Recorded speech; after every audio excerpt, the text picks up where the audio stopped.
Hey everybody, I'm really tired because I had to take some of the time that I would normally be sleeping before I went to work, and I went to the caucus here in uh, Colorado, um, and I went there thinking, if this is anything like the Republican caucus that I went to in 2012 and 2014, and I put most of that out here on YouTube, then I should be able to just clean house.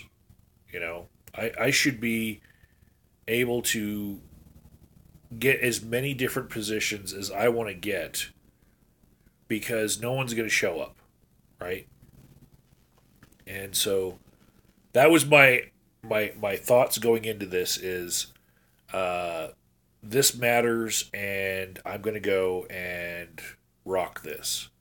Okay, so now I'm going to tell you the differences between the Democratic Party and the Republican Party's caucuses as I have seen them.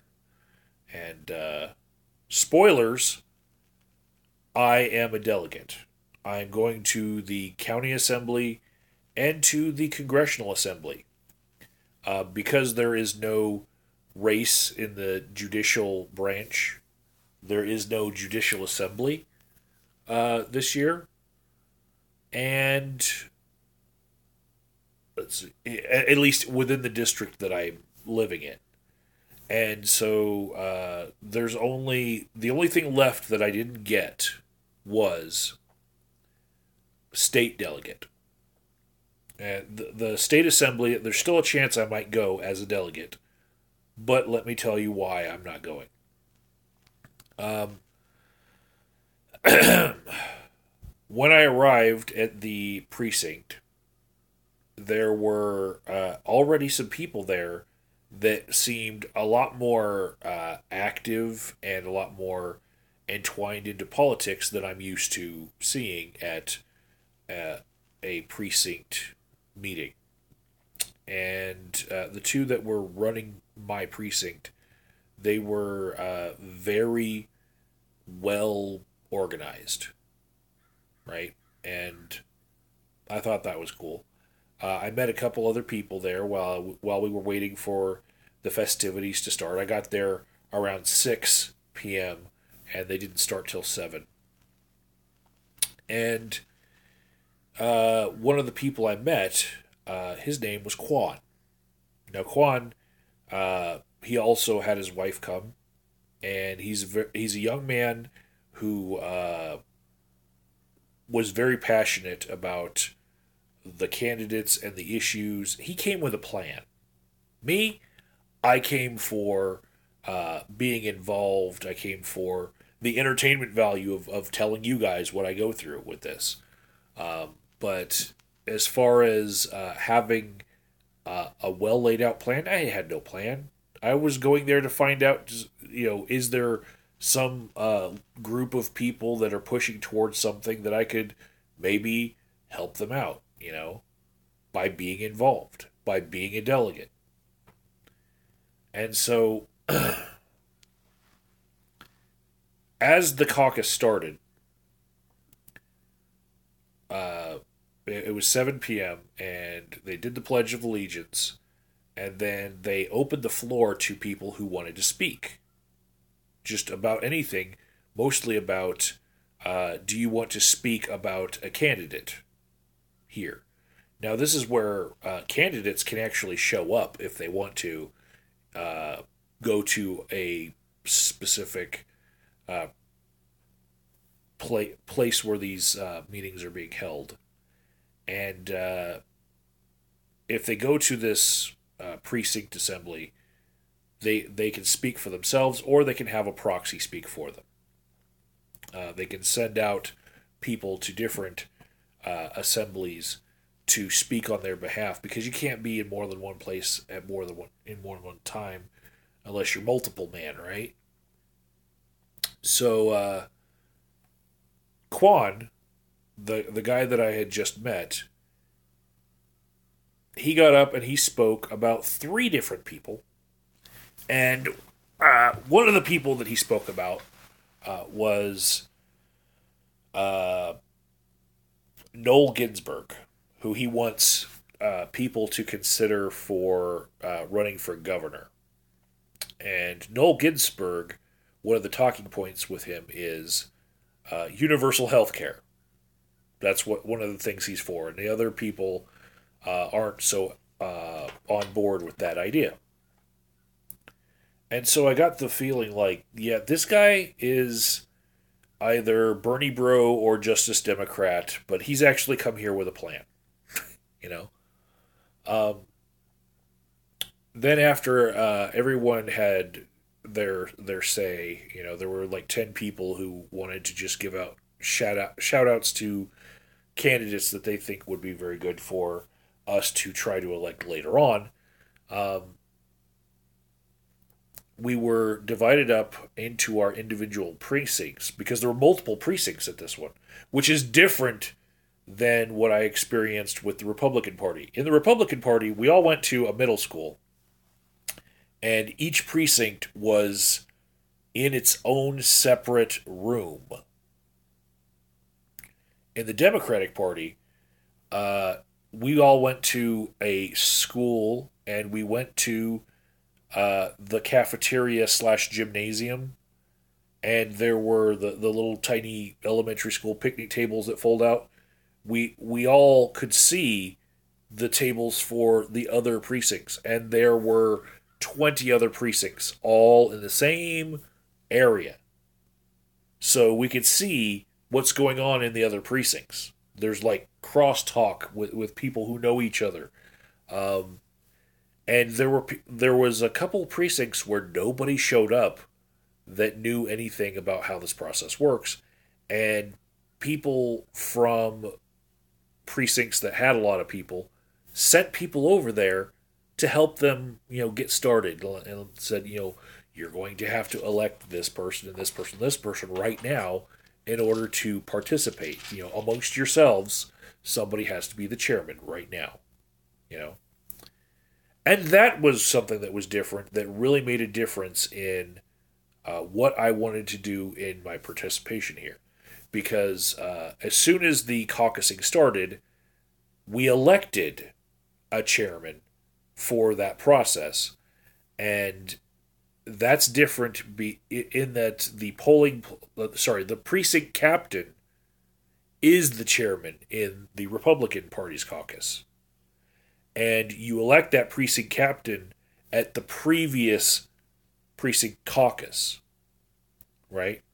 So my thoughts going into this were, if I were to become the precinct captain,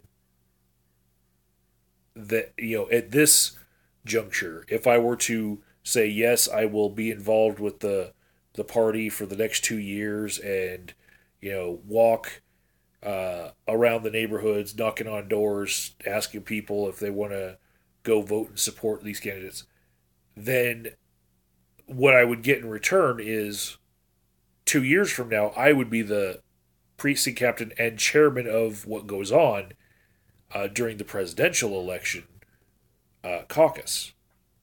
And I would be able to uh, allow motions, that would be favorable to, say, a minority candidate, like I've seen in the past. Ron Paul's people try to uh, put forth some of his ideas, and they were basically not recognized on the floor under Robert's Rules of Order and shut out in various different ways. And then, of course, what happened with Bernie Sanders, the establishment people trying to silence the people who were supporting him. So I felt like, at least within my own precinct, I would be able to, if I was uh, the chairman of the ceremonies for that day, I could make sure that it was open to everyone, right? But the Democratic Party has something that's even better than that, which is they open with electing a new chairman right then, right there. You don't have to have been part of the process for 2 years, which is good and bad because I see the good in the Republican version being if you want it that bad, you've basically got to be their slave and go around knocking on doors, drumming up support for their party in order to have that little power for that one day, you know? So there's that. Um, the Democratic Party doesn't have that. So they actually have to count on people selflessly uh, volunteering as precinct committee person. That's the difference in their thing. It's PCP, just like the drug. Um, so, yeah, when I became a delegate, um, they gave me this form. It's the official call, right? And it's just a piece of paper. But the things that I won, the the county delegate and the congressional district delegate, those are checked, right? This PCP thing, that's the person who walks the precinct for 2 years, knocks on doors, and they're basically like the nerve center of the party at the local level. And I could have uh, put my name in the hat to be the new precinct committee person. There's two of them in our precinct. I could have, and it really did look like the ones who were doing it didn't want to be doing it anymore. They're just doing it because they had a sense of duty and they were wanting to pass the torch on. But also, I felt like I work night shift, right? Nobody wants to be bothered at 3 in the morning by someone knocking on their door, and I don't want to shift my sleep schedule to go knocking on people's doors. So, I don't feel like I can commit to that, for, you know, 2 years of different engagements with activism. Seems like a lot for me to give up. Also, election judge. I've done that before in El Paso County, down in Colorado Springs. I was a precinct, sorry, not precinct, a polling place coordinator, which means that you know every role for all the different election judges and what they do. And then you manage the entire site for the whole day. So, sugar. Sorry, my dog was licking herself, and the sound, I just, it drives me nuts. Um, so, where was I? Quan.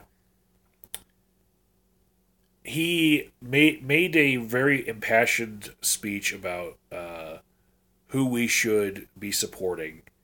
There was life in his voice, and compared to the other people who spoke on behalf of other candidates, I saw some charisma in this guy, right?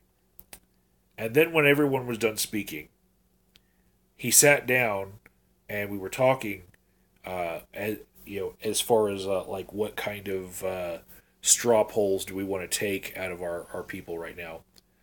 And I came to find out that he's actually an aide for somebody who's already a state representative, right? Like already an elected official.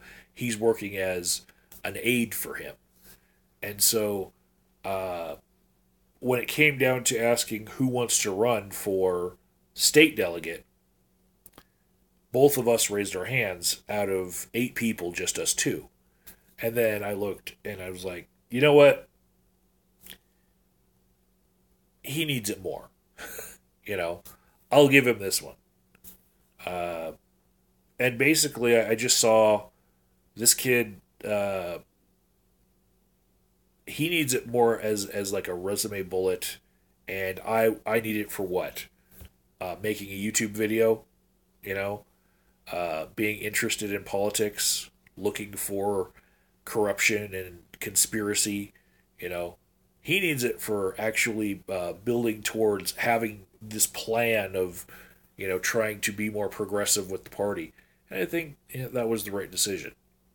Also, because we split the difference, there was only one state delegate position and one congressional delegate position. I got the congressional one, right?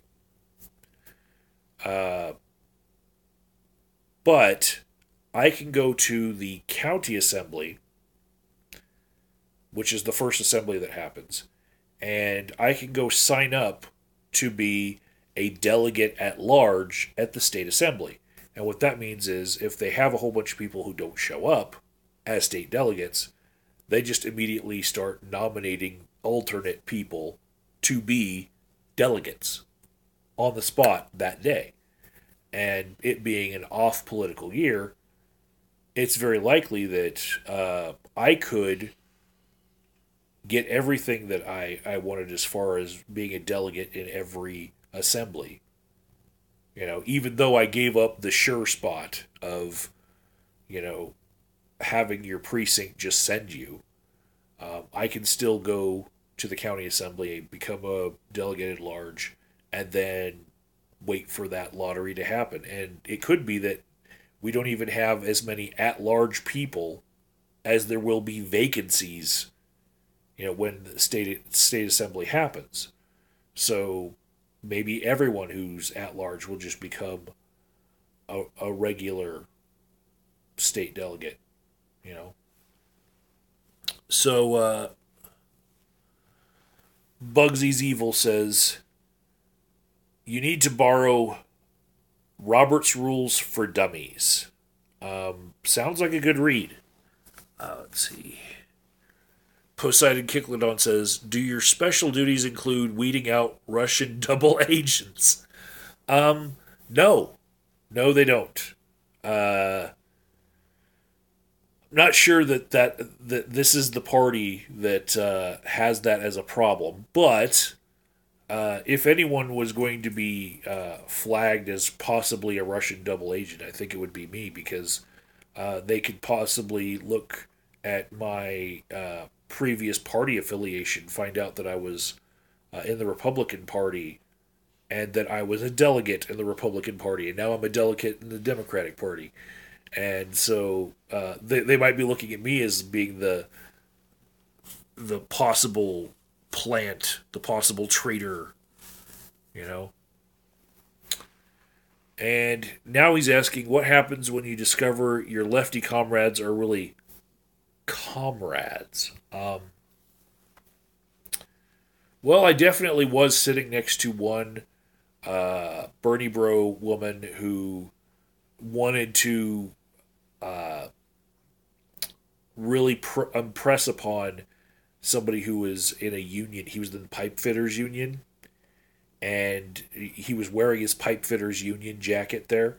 And of course, the pipe fitters were for Hillary, and she really wanted him to understand that she felt that Bernie would have won, you know. And she was saying a bunch of other things that were comrade-ish, but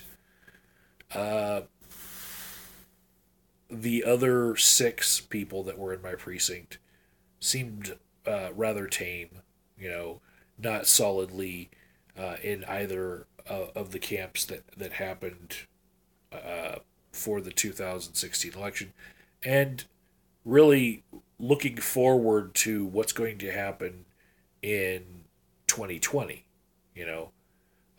Really people that have put it in the past, and they're it's hard to, because goddamn, every fucking day that motherfucker tweets something that pisses people off.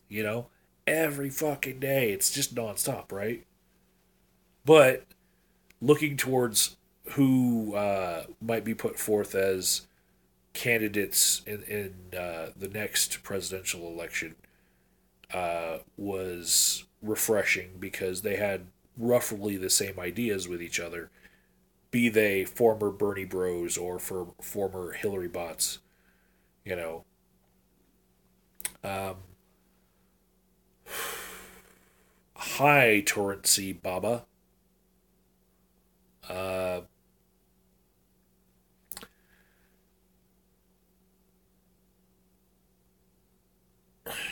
Poseidon Kicklidon says, if Trump wins re-election, will that finally sour you on the two-party system and encourage you to join a third party? Actually, um, it was the more comradish lady, the Bernie Bro lady, that was saying that this might result in a third party. Thank you, Michelle, for congratulating me. But this might result in a third party, just of moderates from uh, both parties, and something happened in my state in the one cycle in 2016 that I sat out, and that was a law was passed that now makes it an opt out thing for a major party to not use a primary and use a caucus, right? And those primaries are open primaries now instead of the caucus system. And what that means is for all the major positions that parties put up candidates for, we have to let people who are not members of the party vote in a primary on primary day.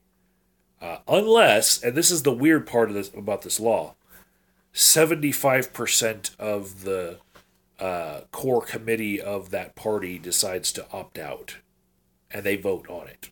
And it's weird that they set an arbitrary level of wanting to opt out for people to hit in their own parties. You know, if it were just 60%, I'd figure if they voted, they would just say we're opting out.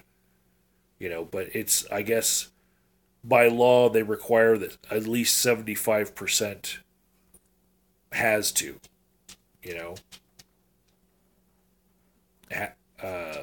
has to vote that way in order to opt out and just go right back to the caucus that we've had for frickin' ever. Now, we still have caucuses that feed into who's on the ballot for the open primaries, which the caucuses are one path to getting on the ballot now, and then the other half would be just collecting petition signatures, which is something that anyone who has money can pay to do because there are petition companies that will, all you have to do is pay, and they will stand outside of Walmart or Safeway or King Soopers or Kroger or whatever, and they will just collect signatures all day. And people can pay to get on the ballot in that way.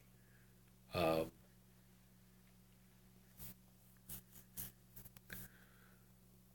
I don't know what Bernie claimed about the 2016 caucus as far as it being rigged, um, but I can tell you that in 2008, Ron Paul learned the hard way that the establishment can keep a better grip on things uh, with the caucus system as it is, if your supporters are not trained in how it works. So then in 2012, Ron Paul was overrepresented as far as like the people in the general community that supported him versus how many delegates he got. He was well over supported, overrepresented for the number of delegates that he got because he trained a whole bunch of people at the grassroots level to become delegates and then vote some of their own into being higher level delegates. And that's just playing the game, you know, playing by the rules, not playing your opponent. And so he won big that year in Colorado. bigger than the straw poll would have told you, because Mitt Romney fucking blew past him in the fucking straw poll. And the system, as the Republicans have it, would have favored Bernie Sanders. Now, I'm still learning the system that the Democrats have in place. I'm going to go to their county assembly and uh, congressional assembly this month. Um, the county assembly is March 24th. And so the call to order is 9 a.m. I don't know if I'm going to live stream the county assembly. I'd love to for you all. Just like not even bother editing. Just live stream the whole thing off my phone, right? Problem is, when you get thousands of people together, all under the same roof, and everyone's tweeting and getting phone calls and stuff, it fucks with cell phone towers. It really does. Especially right after concerts, and these things are basically concert level as far as their size and magnitude. So I don't know that it would work because I don't have a dedicated connection to the internet at the place where it's being held.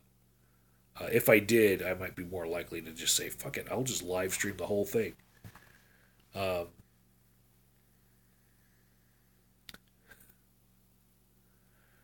okay, if I see Tom Perez, I will interview him.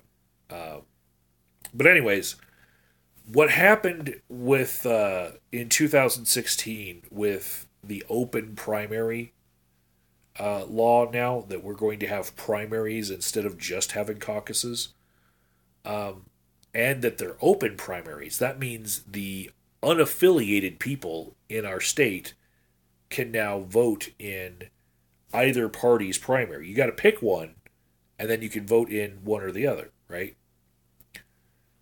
Uh, what that does is it makes the moderates that sit out either party all the time, they just want to be unaffiliated, it makes those moderates have a lot more power, and the extreme factions of both uh, parties, they now have to pander to the moderates as well as their base, right?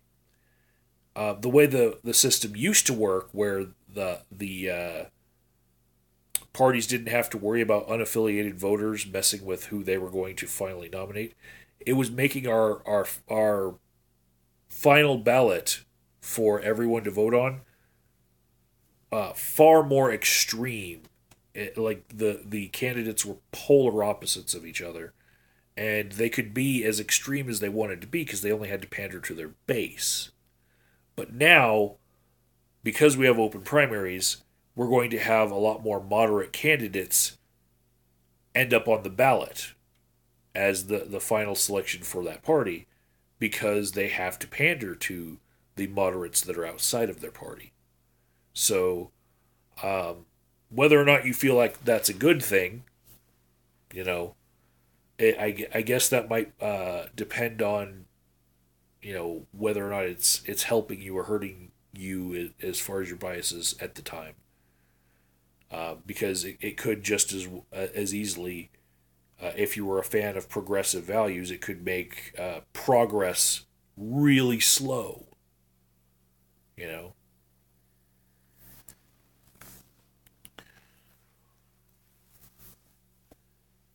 with these open primaries, both parties should be on one ballot.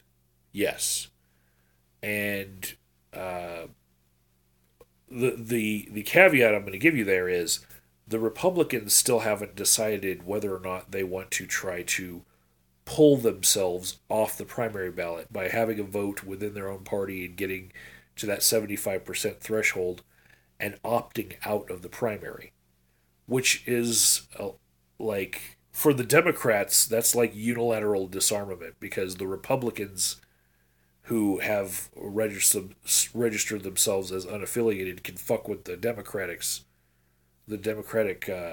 election, but they can't do it to the Republican side, the other way. And the Democrats would never think about not participating in the primary because it is the more directly democratic thing to have. It's more direct democracy, and if they opted out, it would look like they were making decisions behind closed doors. Decisions like let's keep Bernie out. So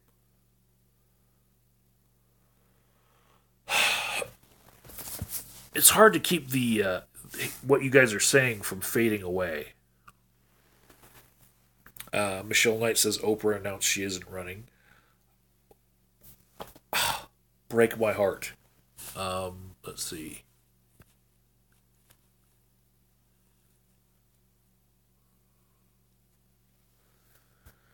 Let's hope the independent voters screw up the DNC's dream of President Oprah.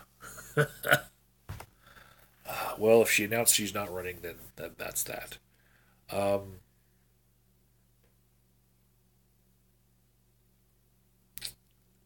I think I've mentioned all the differences between the Democratic and Republican caucuses that I saw.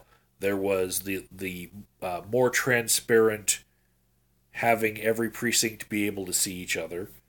There was voting for the chairman of the proceedings right then and there instead of it being 2 years previous, which helps the establishment keep control of the precincts. And let's see, it was shorter. It was only an hour long, the time that you really had to be there. I went there for 2 hours because I was an hour early and just to hobnob with people and maybe meet some friends, you know. But another difference was I'm a delegate twice, and I don't have to pay any money to be this delegate that I am now, right? I get to go to the county assembly and the congressional assembly and not pay any money. See, in the Republican Party, you have to have your checkbook with you. Um, you need to pay. I don't remember exactly how much it was, but I think I remember like $160 total I spent on going to 4 assemblies. Most of it being for the congressional assembly and the state assembly. And what that was for was renting out the convention center that it was in. The delegates themselves with fees paid for that convention center. And it hasn't been something that I've run into with the Democratic Party that you have to spend money in order to participate. They passed around what they called the buck bag. And in order to put money in the buck bag, it had to be less than $20.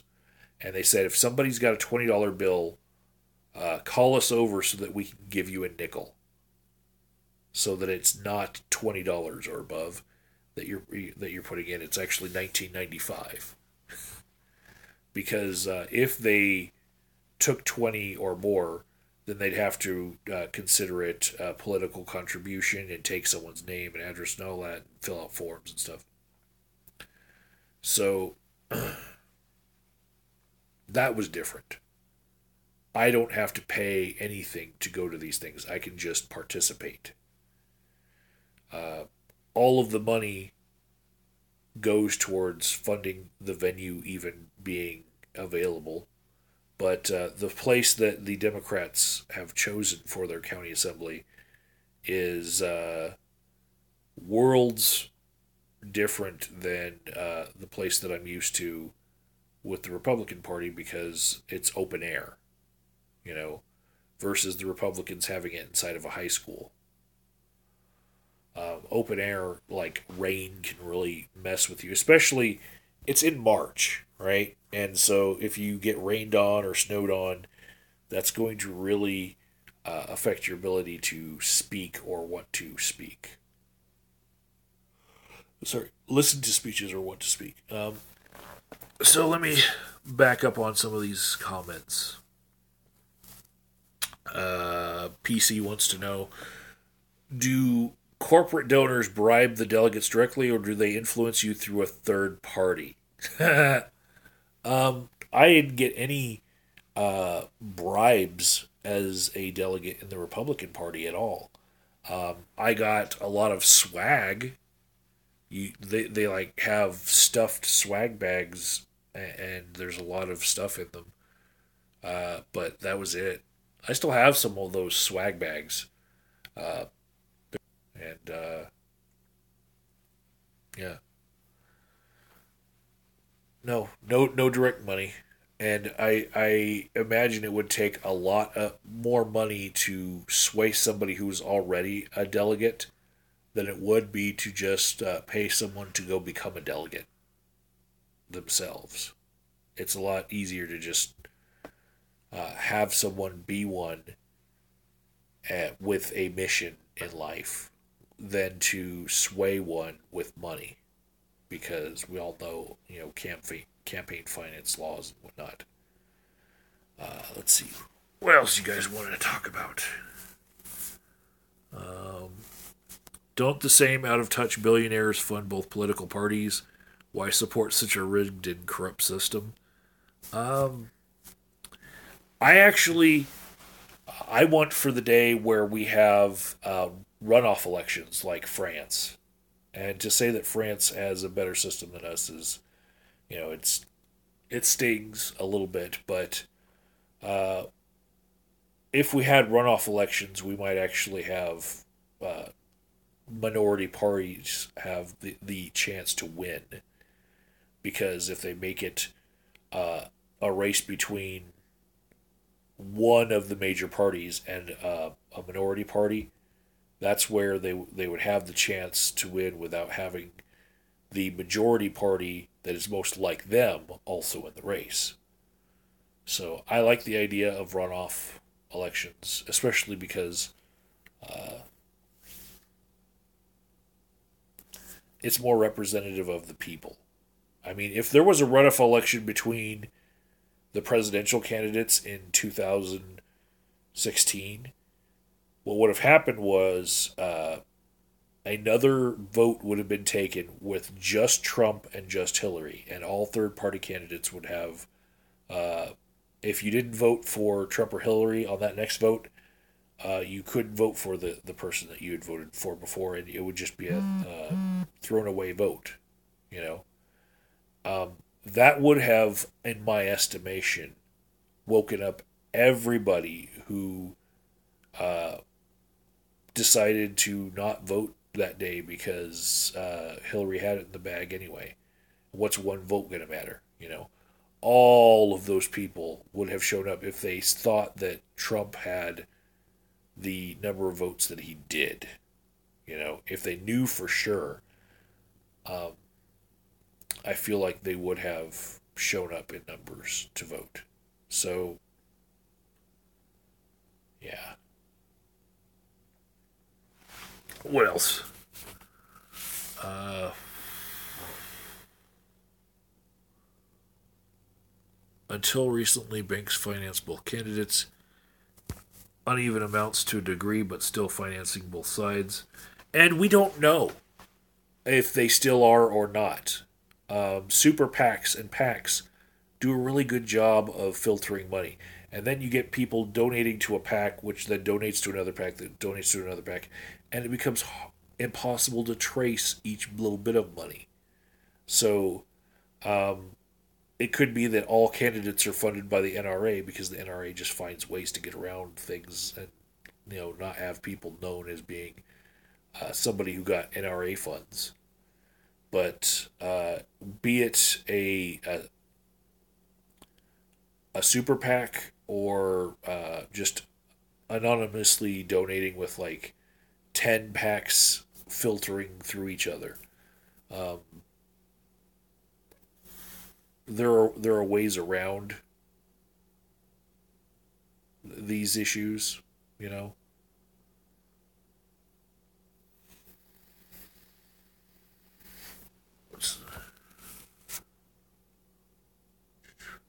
and by that I mean uh, we don't know who is funding who, basically.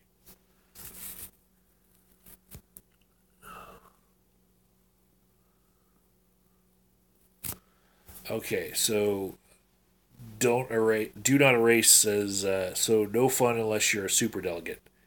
Uh,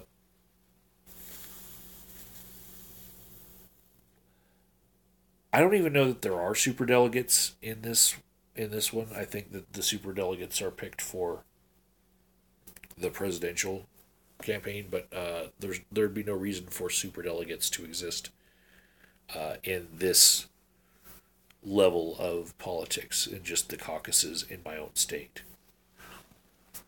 Let's see. My ass is dragon says runoff elections can dilute your side. For the initial election, I suppose the initial run, but then when you have it narrowed down to two, uh, you either have at least 50% of the support that could go to one person, or you have the case where either candidate would be okay with you, and uh, therefore the vote really doesn't matter that much. It was decided that in the round before. Anyways, let's see who's next. The Democrats are crazy to maintain the superdelegate system, totally corrupt and anti-democratic. Um, each stage of the Democrat system has a story to it, like why they did it, you know, and just like when Ron Paul was given the bar to entry in order to speak at the Republican National Convention, the the the rules that they had written themselves said uh, 5 states. You have to win 5 states in order to speak on the floor, in order to be recognized as somebody who is a legitimate contender for this, right? And so he broke that threshold. And in the middle of the game, in the middle of this contest, the Republican National Committee changed the number of states that you would need to exceed the number of states that he had. And so that's the kind of corruption that I really think I don't want to see again. And if I do see it, I will be sure to film it, put it on YouTube, and blast it out everywhere. Um, let's see. A couple more. Wait, what is your stance on gun control? Adolf Hitler was pro-gun. Uh, Generally speaking, I like gun control laws that seem like they are addressing the issue, and I do not like any gun control laws that seem extraneous to the issue at hand. If I think that the science is behind, if you institute this gun control measure, it will save lives, then maybe I would be in favor of it. But most of what I see is, how should I put this?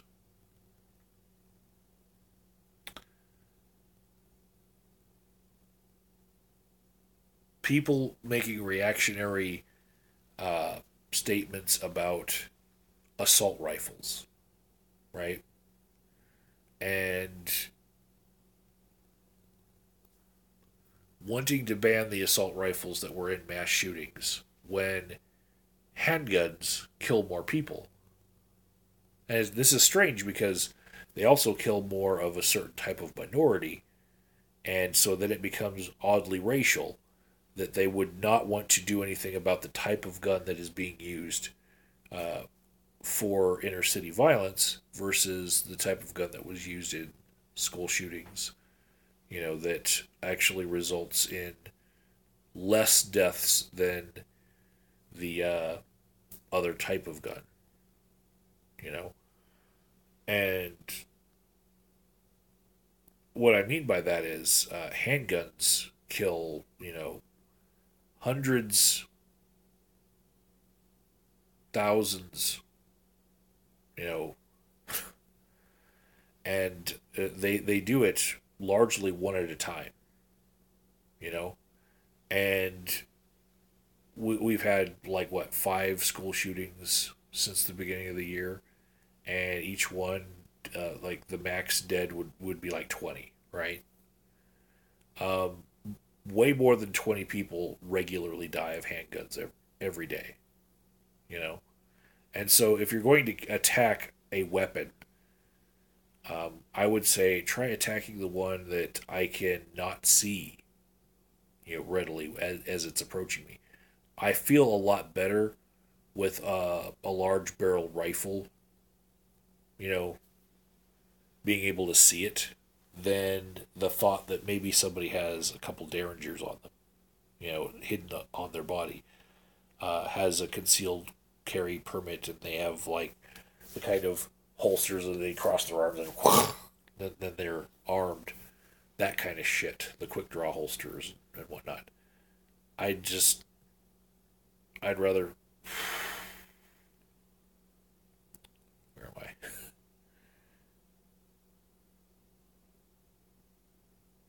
I really got off on a tangent there. Basically, I'm saying um, I'd rather see people have weapons that I can see versus the handguns that I can't. And I'd rather see the guns that are killing more people be the ones that are attacked with legislative measures versus the ones that are used in a couple of mass shootings, which, if you add all of the total deaths for the assault rifles and sporting rifles, it's like this much, and you add all the deaths for the handguns, it's this much. And the handguns are killing people one at a time to create that huge number. And it seems like if they attack the white guy's uh, sporting rifle, the assault rifle, then that's politically correct. But if you attack the handgun that could be primarily used by people in the inner city and people, even women, who might feel a little intimidated of a larger gun. And, if you're attacking handguns, then you might have people say, well, you're attacking the guns that like small defenseless women can use. You know, you're attacking the guns that are culturally black. You know, and you're not attacking the guns that your white friends use. Well, to me, I don't care if it seems racial one way or the other, depending on how you're making the argument. I want the type of gun attacked with legislation that is doing the most killing. And uh, right after one of the shootings here, the Aurora shooting in Colorado, the Aurora Theater shooting, they were attacking the size of clips for assault weapons and limiting the number of bullets that you can have in each clip, right? Meanwhile, more people than the theater shooting had died by the time that they passed that law, by a factor of like 10, you know, by handguns. And they're not touching the handguns because it's this odd sort of weird racism, you know, this weird prejudice, maybe sexism, that handguns are off limits for legislation against them. But big scary gun that can fire 2 more bullets than a handgun can with with the clips that you can put inside these handguns. It's I don't know. And then there's like handguns that you could really quickly change the clip on anyway. Like, pop it out and then. Let's see. Bit off tangent. You guys are seeing me tired, and I wandered off and had to stop myself. A bit off tangent. But do you use any social media besides Facebook? One of those fine days, I'd love to wander out to your state to take part in one of those lunches/brunches of yours. I post those lunches/brunches on meetup.com. I also use Twitter a lot. Go to one of my regular videos and you'll see it in the description box. I do have a Discord that's connected to my Patreon, but you don't have to be a patron to get on it. Just ask somebody else who's on the Patreon, the Discord server. They can give you a link to go in, and nobody uses the pay room anyway. It was just set up for me to understand how all that works, where people are charging for admission to be able to speak to them on social media, when you can get somebody's attention really easy by adding them on Twitter anyway. It's to me, it was a bit pretentious of me to even set it up, but I just wanted to know how it worked. But yeah, there's a Discord. The conversation was dominated by Felinoid. For so long, he wanted to talk about Bitcoin, that yeah, that Discord server is kind of quiet right now because it was boring. Boring Bitcoin talk.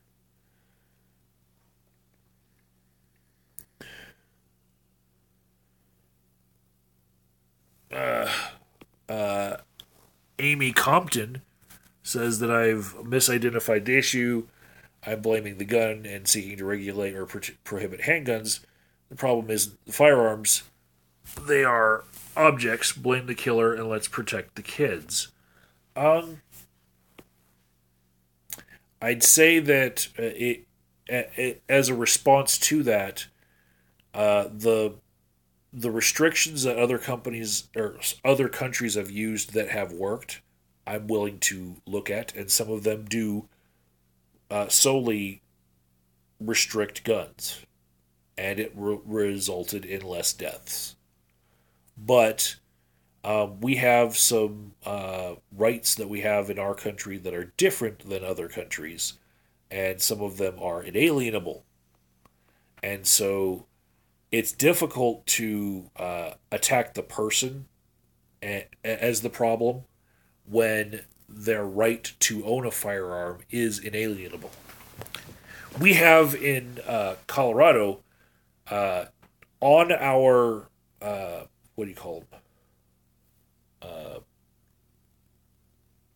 What's that piece of paper that means you have to stay away from someone for 1,000 feet? Restraining orders, right? On our restraining order forms, there's actually a spot. Thank you, do not erase. There's a spot on them that says, if they check this box, you are not allowed to own a firearm for the duration of this restraining order, right? They never check that box because it's been challenged in court, and the precedent is that box being checked is actually unconstitutional, right? People have their right to bear arms, and that is too far reaching. If you have shown aggression towards one person and you are already being ordered to stay away from that person, you can still own a firearm in your own home, right?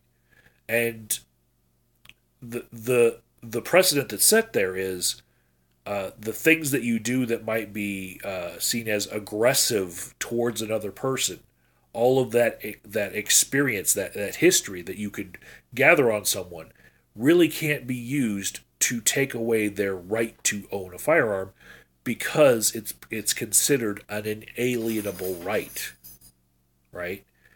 Just like we can't require people to have a license and go through a, a a training program like you would give someone a driver's license in order to buy a firearm, because it's an inalienable right that you can't put up barriers to, just like voting, right? So let's see.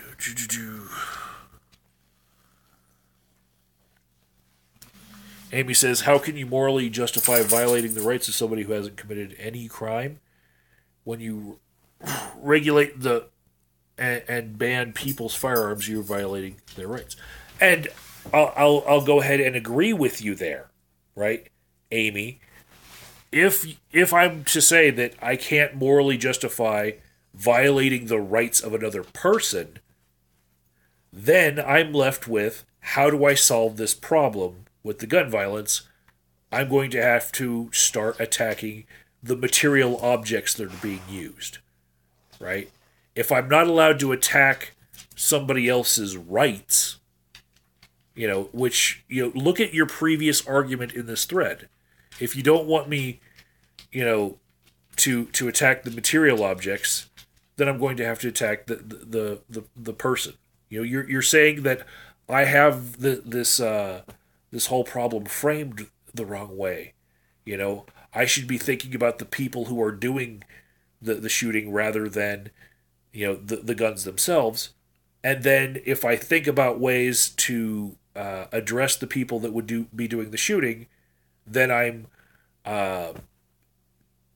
immoral for attacking their rights. And that's that's just one of those things where I think we're in a catch-22 in that position. You cannot do right by both things. You can't satisfy everyone all the time. And where most countries other than the U.S. have let the chips fall where they may, is they went with what causes the least amount of deaths, right? So they were okay with violating the rights of their citizens, or not giving their citizens rights in the first place, in order to reduce the number of deaths. And they have less deaths per capita than us with firearms. And they're okay with that. And I feel like the people who don't want us to change to be more like them, they are basically accepting the number of deaths that happen because of firearms as a unacceptable loss. All those kids that died in that Parkland shooting should not be reason for everyone else to lose their guns, right? And then, just add up all of the different school shootings and say, okay, maybe we've got 10,000 kids that have died in school mass shootings in our lifetime. That's not enough dead kids to justify changing the law. That's the decision that they're making. And whether or not that's wrong is not really up to me to say just in this video. I feel like that's a little, that's a little harsh, to not recognize that maybe something needs to change. As to the original question about this, how I feel about gun violence, I'll say, or sorry, gun control laws. The simple answer for me is, I don't want any gun control laws that don't work, right? If you take away bump stocks from Colorado, you have solved retroactively. If you look at all of the shootings that happened in our history, 0 problems were solved if you take away bump stocks, right? The clip size issue, we had large quantity clips restricted in our state, and people just crossed the state lines into Wyoming to buy high capacity magazines anyway, and bring them back over illegally. But that might have actually helped to prevent a couple of deaths, like in Columbine or the Aurora Theater shooting, right? But if you were to say that everyone who owns a handgun must first pass a background check and take a concealed carry class and consider all handguns to be illegal unless you have a concealed carry permit, then I think you'd probably be saving hundreds of lives every year in just Colorado, right?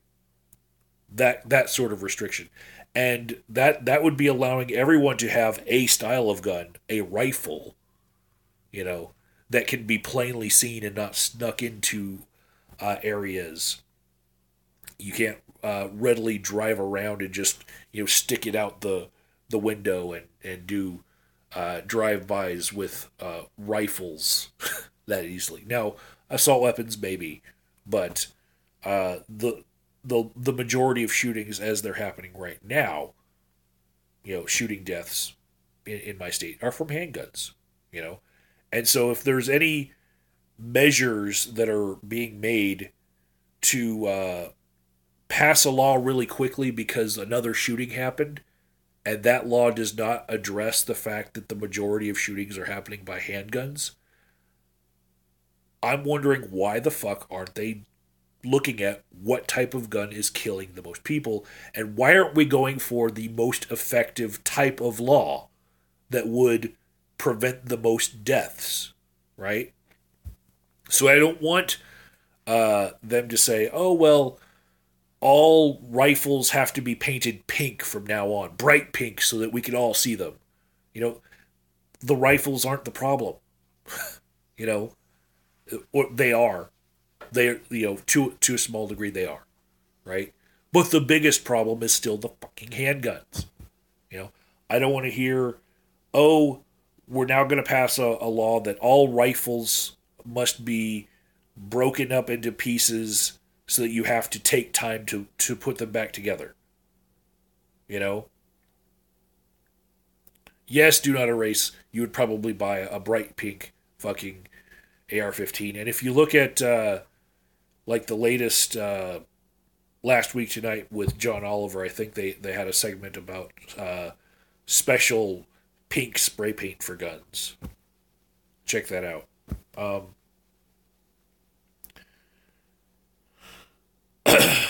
But yeah, my general stance on gun control is I don't want any laws that are just meant to be for show. I want laws that are actually going to tackle what's wrong.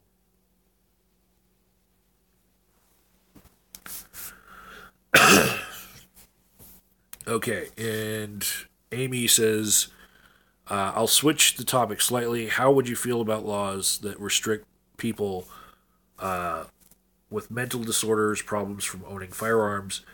Isn't this ableist to violate somebody's rights because they're disabled?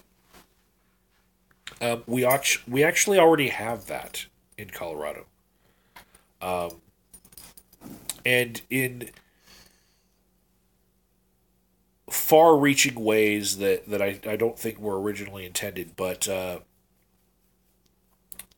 one of the laws that we have is people who own a red card, which is the registration for people who want to buy medical marijuana.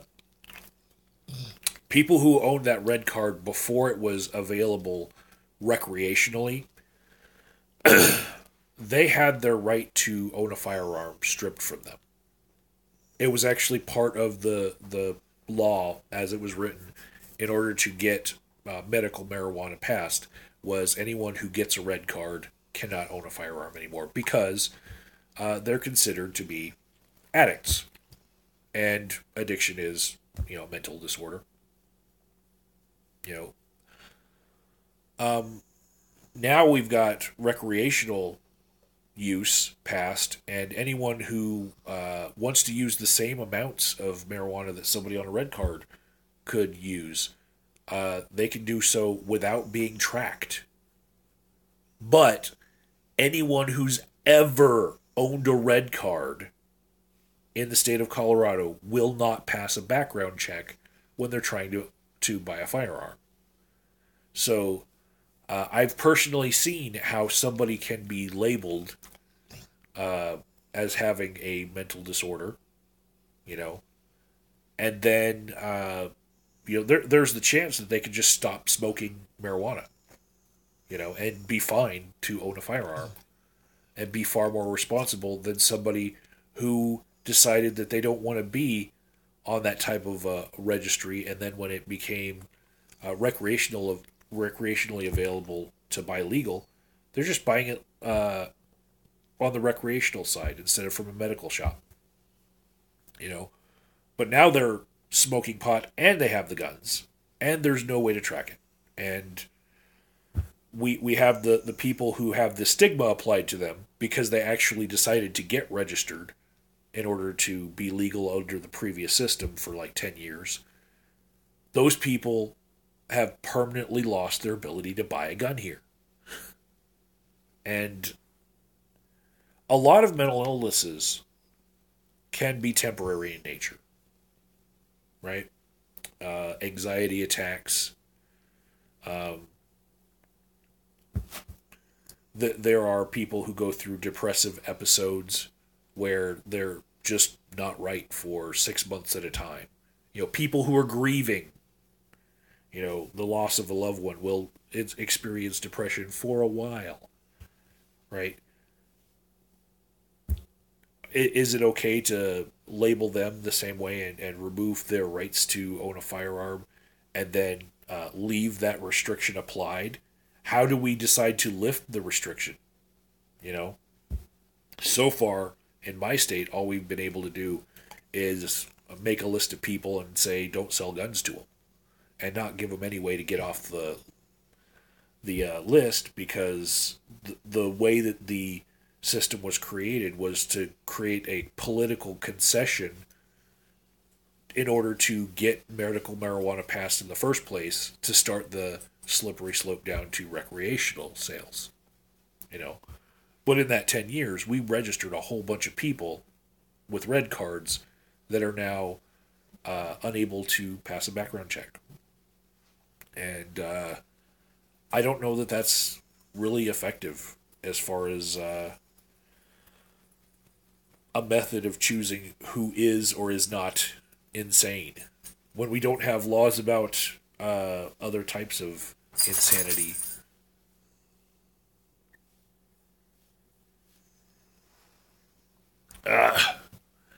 Amy says, don't you realize that gun control does not restrict criminals? The law only applies to people who will follow them. Law-abiding citizens will be restricted. Meanwhile, gangs will continue to use the guns.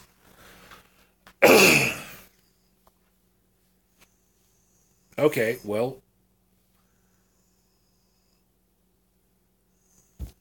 I'll agree with you that semantically, anyone who was a criminal would not be following the laws, but that doesn't mean that they're not going to follow all the laws.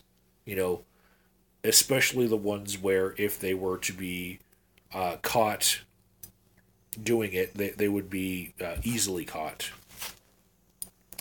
They might, if they knew that they could travel with a rifle and be a bank robber and be able to travel easily with that rifle to and from their heist, they might decide to stock their car with all rifles rather than handguns if the handguns were made illegal.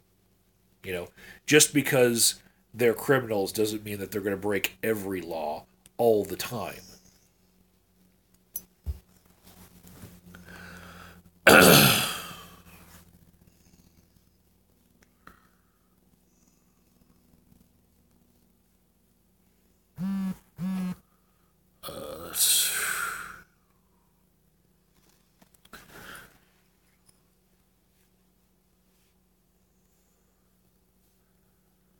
So I'm getting a lot of shotgun points from Amy, but I'm gonna reply to this "do not erase" comment. He says Sandy Hook shooter had Asperger's, so how would you feel about autism and mentally impaired individuals owning a firearm? I probably wouldn't base any law restricting firearms on a correlation of just one anecdotal incident. You know, do all of these shootings, these mass shootings, involve people who have autism, or was it just that one? That one horrible one that got the most news coverage. You know, I would start if I'm going to listen to some gun control talk, and we're going to try to address the problem of the number of deaths. I want to start with things that correlate well with the number of deaths. Handguns do. Autism, I have not seen a correlation between autism and the myriad of different situations that people have died with firearms in my state. You know, I have seen a correlation between domestic violence and deaths. I have seen a horribly. You guys aren't going to like this one because I've got a lot of shitlords in my comment section right now. But men kill women with guns more than women kill men. You know, I've seen that correlation. I don't know how I would act on it. You know, I don't think that it'd be right to take away guns from men, but there are correlations that you'll see, and correlations that you'll see and could be easily acted on. You know, and when I see people making laws that go the opposite direction of where the correlations are, such as going after the sporting assault rifles that sensationalized news cases, you know, have just made very popular, versus what's actually fucking killing people, then I'm just not. I'm not with that mental process of why we're doing this type of law. I like that point that was just made right there. Men kill more. Period. Okay.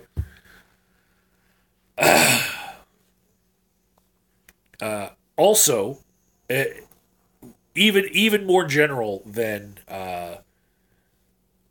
that, as far as gun control. My stance on gun control would be, let's go for death control, right? And if we were going to attack the things that are killing people the most, before I want to entertain anything that is gun control related, I want to see safer cars. I want to see less cigarettes. I want to see less sugar and obesity. You know,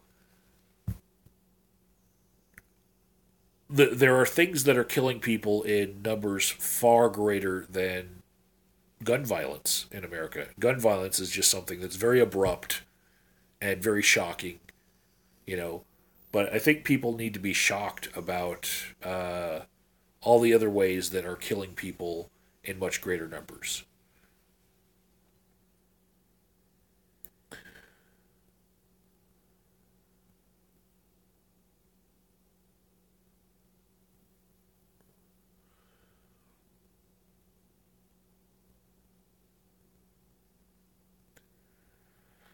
Amy says she sees that the demographics say that black males are disproportionately correlated to gun crime more than their population, and I would agree with those numbers being out there. And it's not like I would think about saying, well, you're black, so you can't own a gun, you know. But I do see that the same guns that are used in the same areas of the downtown area of Denver all share similar characteristics, such as they're very easy to conceal, even though those people don't have a concealed carry license. And there are things that I can imagine a legislation happening where I'm not violating someone's civil rights, I'm not discriminating against anyone, you know, and those things would be mostly attacking the material rather than the person, you know. And we just have to make a decision about who we are as a people. Do we want to start attacking, the people themselves and their rights, or do we want to start trying to legislate what kind of materials are out there, you know? And I'd say start with the materials first, you know, at a minimum. I'd go a little bit further and say don't ever try to discriminate against people. Maybe I would do that, but let's just start with the materials first and see how that goes. You know.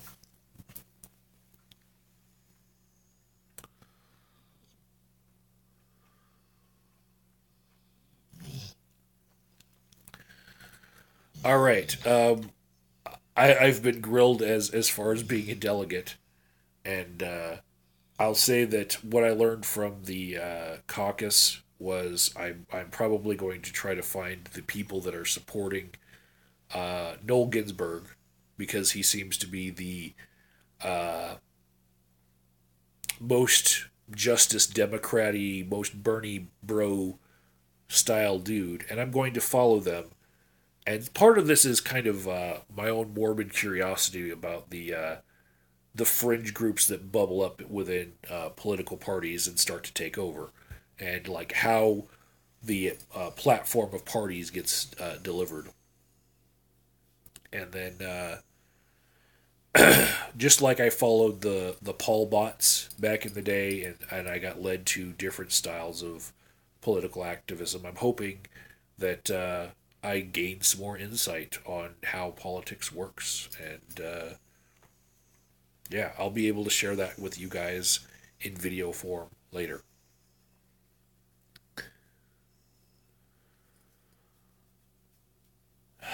And Jordy Weeds just still thinks that Chris Rock is a genius for saying that guns should have bullets that are more expensive. Um, well, I'll give Chris Rock this. We haven't tried that. In fact, we've gone the opposite direction. So maybe, you know.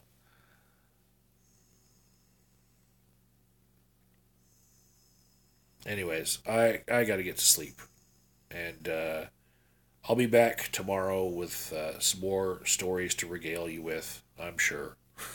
Take care, everyone. Good night.